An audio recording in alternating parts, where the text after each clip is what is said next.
Hi friends, welcome to Aaron's kitchen. இன்னைக்கு நம்ம சூப்பரான பஞ்சு போல் சாஃப்டான கோகோனட் தோசை அதான் பார்க்க போகிறோம்.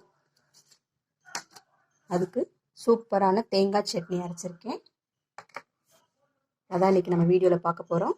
வாங்க இந்த தேங்காய் தோசை எப்படி செய்யுதுன்னு பார்க்கலாம். இந்த தேங்காய் தோசை செய்கிறதுக்கு 1 கப் ரவை எடுத்திருக்கேன். அதை ஒரு பாத்திரத்துக்கு மாற்றிக்கலாம். இது இந்த ரவை மூழ்கிற அளவுக்கு நல்லா தண்ணி ஊற்றி ஊற வச்சிடலாம். இது நல்லா ஊறட்டும். மூடி வச்சிடலாம். ஒரு 10 நிமிஷம் ஊறட்டும். ரவை ஊறட்டும். அதுக்குள்ள நம்ம சட்னி அரைச்சிக்கலாம். ஒரு மிக்சி ஜாரில் 3 பச்சை மிளகாய், 2 வெள்ளைப்பூடு, ஒரு சின்ன சைஸ் துண்டு இஞ்சி, 2 ஸ்பூன் பொரிகடலை,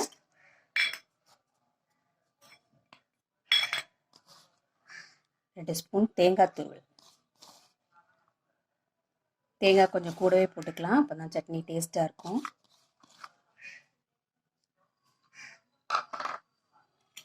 கொஞ்சம் கொத்தமல்லி தழை, கொஞ்சம் உப்பு எல்லாம் சேர்த்து நல்லா நைஸாக அரைச்சிட்டு வந்துடலாம்.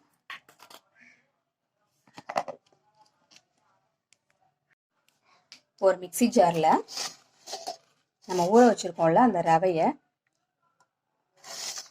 இந்த மாதிரி நல்லா பிழிஞ்சிட்டு சேர்த்துக்கிடுவோம்.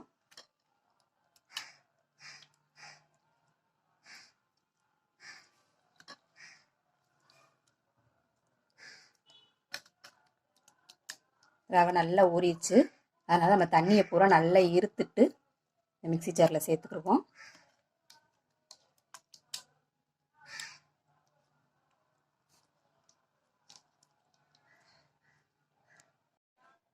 இப்போ ரவையை நல்லா பிழிஞ்சு இந்த மிக்சி ஜாரில் சேர்த்தாச்சு.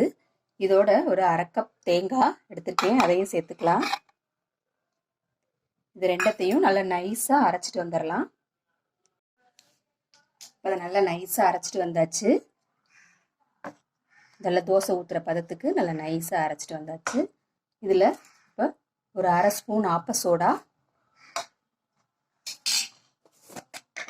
தேவையான அளவு உப்பு போட்டுக்கலாம். மாவுக்கு தேவையான அளவு. ரெண்டத்தையும் நல்லா கலக்கி விட்டுறலாம்.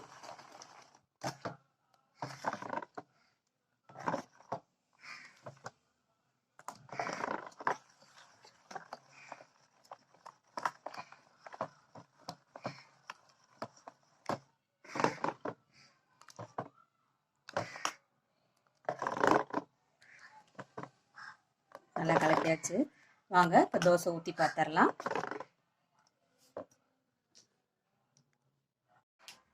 சட்னி அரைச்சிட்டு வந்தாச்சு. சட்னியை தாளிச்சுக்கலாம்.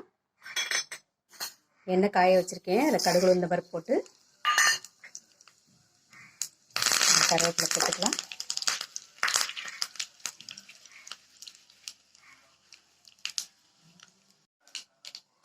அதுக்கு நல்லா வெடிச்சிருச்சு. சட்னியை தாளிச்சு ஊற்றிக்கலாம்.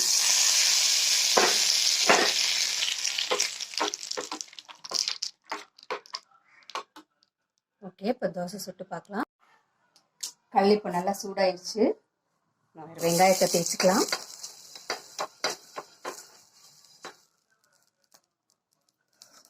நம்ம அரைச்சி வச்சிருக்க மாவில் இப்போ தோசை ஊற்றலாம்.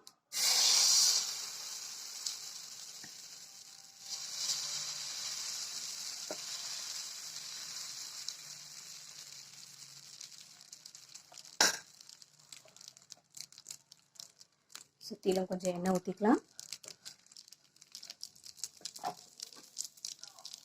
மூடி வச்சிடலாம். தோசை வேகட்டும். தோசை நல்லா வெந்துருச்சு. எடுத்துக்கலாம். பிளேட்டுக்கு மாற்றிக்கலாம். அதை இப்போ இன்னொரு தோசை ஊற்றலாம்.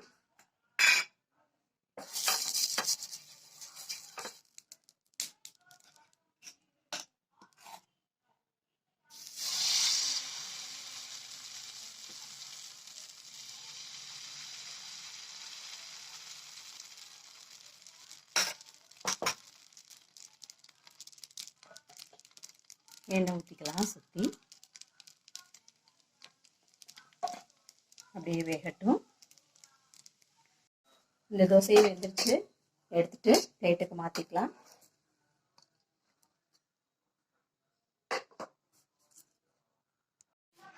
அவ்வளோதாங்க, சூப்பரான சாஃப்டான நல்லா பஞ்சு மாதிரி நல்லா சாஃப்டான தேங்காய் தோசை ரெடி ஆயிடுச்சு. இன்ஸ்டண்ட்டாக நம்ம வீட்டில் இருக்க பொருளை வச்சே செஞ்சிடலாம் ஈஸியாக. இந்த வீடியோ பிடிச்சிருந்துச்சுன்னா லைக் பண்ணுங்கள், கமெண்ட் பண்ணுங்கள் அண்ட் சப்ஸ்கிரைப் பண்ணுங்கள். தேங்க்யூ.